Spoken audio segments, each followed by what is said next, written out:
All right, here we go, guys. So, this young couple is talking about some home buying regrets, but it's not quite what you think it may be. Let's take a look. So my husband and I, we bought our house in 2022, and we're gonna share with you guys one of our biggest regrets when buying this house. And there's a lot. Yeah, there's a lot. Just one main one. One main one. This is a marshmallow. This is a marshmallow. I think it has nothing to do with the buying process. I think it has to do with like after, and that was saying yes to like almost every single I knew you were gonna person say that came to our door selling like their product.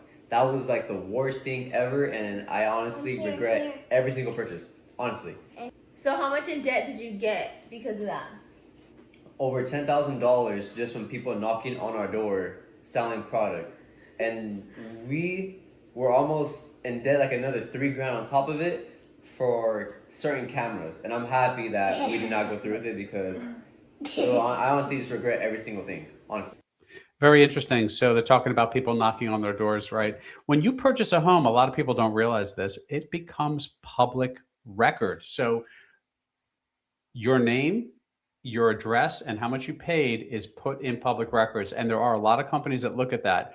A lot of times when I sell a home, I get phone calls from like a local alarm company saying, "Hey, do you think the buyer would want to put a security system in the house?" So you can talk about security systems, you can talk about video cameras. There are solar companies. Maybe your house needs new windows if it has older windows. So you got to be very careful because you just bought a house and you don't want to make any tough financial decisions until you're comfortable with the costs of carrying your home. For me, I think one of the biggest regrets is putting such a big down payment. No, hell yeah. Like I feel like there's ways around it. Like I mean, yeah, the first time home buyers one. There's that one we could have used, but I feel like we put such a big down payment down just to have still an FHA loan instead of having the conventional loan. Like So there's a lot of different schools of thought on that, and everyone's finances are kind of different. So there are many cases where you will qualify for a better interest rate by using FHA than you would by using a conventional loan, and that's between you and your loan officer to try to figure out what makes the most sense. FHA is as little as 3.5% down, but you can put more. Conventional loans stereotypically are 20% down, but there are conventional loan programs which have as little as 3%. I think it's also important to point out she mentioned a grant, and I think those probably vary in different parts of the country. There is a first time homebuyer grant here in New Jersey where you could potentially qualify for up to $17,000 in down payment and closing cost assistance.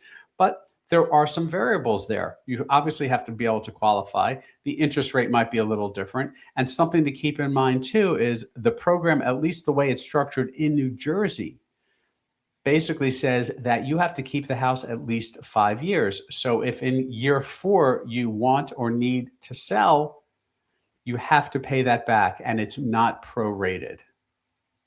I just feel like we didn't speak up for ourselves enough No. to like push for a conventional loan when we deserved and we should have gotten a conventional loan. No. Like we should have Right. had a conventional loan for how much that we put down.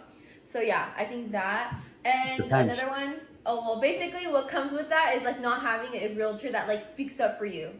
That's Well, something that like I would have pushed harder for. No, yeah. I mean, at the time, dude, like we were super young. Like I was 19 and you were 18. 18. Wow. So we were like, just had no desperate. idea. Yeah, we had no idea what we were doing. super young. I mean, the words desperate and purchasing a house should never ever go together. Obviously, there was something going on in their lives that was driving them to get their own house, to buy a house, not rent an apartment, buy a house. So you should, I mean, the emotions are part of the process, but you need to be level headed and understand what you're getting yourself into. I think we're already like in a tough position where we need, wanted to get out already.